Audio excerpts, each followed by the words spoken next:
नमस्कार दोस्तों। प्रस्तुत है चंदा मामा सन 2000 जनवरी एडिशन की दूसरी कहानी। नाम है अक्लमंद बालक। हेलापुरी निवासी अशरफी लाल का बेटा माधव, जो अभी 8 साल का ही था, गांव भर में सबसे अक्लमंद बालक माना जाता था। उसकी अक्लमंदी की सभी तारीफ़ करते। अन्य सभी बातों में उसकी अक्लमंदी की तारीफ़ होती, लेकिन सिक्कों के पहचान के मामले में लोग उसे बेअक्ल मानते थे। यह बात तब सामने आई जब एक दिन अशरफी लाल का एक रिश्तेदार श्याम लाल उसके घर आया। उसने भी माधव की अक्लमंदी की बड़ी चर्चा सुनी थी।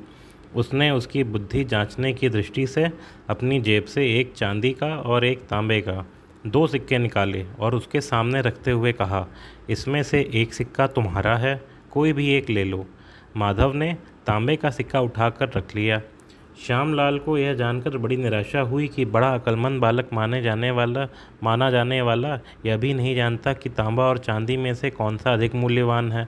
वह मन ही मन बालक की मूर्खता पर हंसा और चांदी का सिक्का जेब में डालकर चला गया।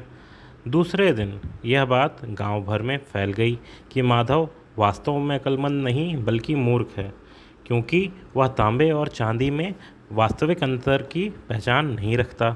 इस बात में कितनी सच्चाई है, यह जानने के लिए गांव के सभी लोग उसके पास तांबे और चांदी का सिक्का रखते। माधव हर बार तांबे का ही सिक्का उठाता। सभी उसकी मूर्खता पर हंसने लगते। एक दिन अशरफी लाल का एक रिश्तेदार रामलाल आया। वह उसकी पत्नी का चचेरा भाई था। वह अशरफी लाल के घर पर कई दिनों तक ठहरा। उसे भी अक्लमंद माधव की मूर्खता के बारे में गांव वालों से पता चला। उसने इस बात की स्वयं परीक्षा लेनी चाहिए, इसलिए उसने भी अपनी जेब से 2 सिक्के निकाले, जिनमें एक चांदी का था और एक तांबे का। इन दोनों को माधव के सामने रखते हुए कहा, बेटे, इन दोनों में से तुम्हें जो पसंद हो रख लो। माधव ने इस बार भी तांबे का ही सिक्का लिया, लेकिन और लोगों की भांति रामलाल उसे मूर्ख समझकर उस पर हंसा नहीं बल्कि गंभीर होकर बोला, माधव, तुम्हारी अक्लमंदी की कहानियाँ मैंने बहुत सुनी हैं, फिर भी हर बार तुम तांबे का ही सिक्का क्यों लेते हो? क्या तुम्हें चांदी और तांबे के मूल्य का अंतर नहीं मालूम? माधव चुपचाप मुस्कुराता रहा, कुछ बोला नहीं। रामलाल के बहुत हठ करने पर आखिर उसने मुंह खोला, मामा, यदि चांदी का सिक्का उठाता तो एक बार ही ना, बार बार मेरी अक्लमंदी की कोई परीक्षा तो ना करता। लेकिन अब तांबे के सिक्कों का ढेर लग गया है, जिनका मूल्य चांदी के एक सिक्के से कई गुना अधिक है।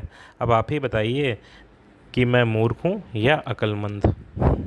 तो देखा आपने, ये कितना अक्लमंद बालक था। मिलते हैं अगले अंक में अगली कहानी के साथ। धन्यवाद।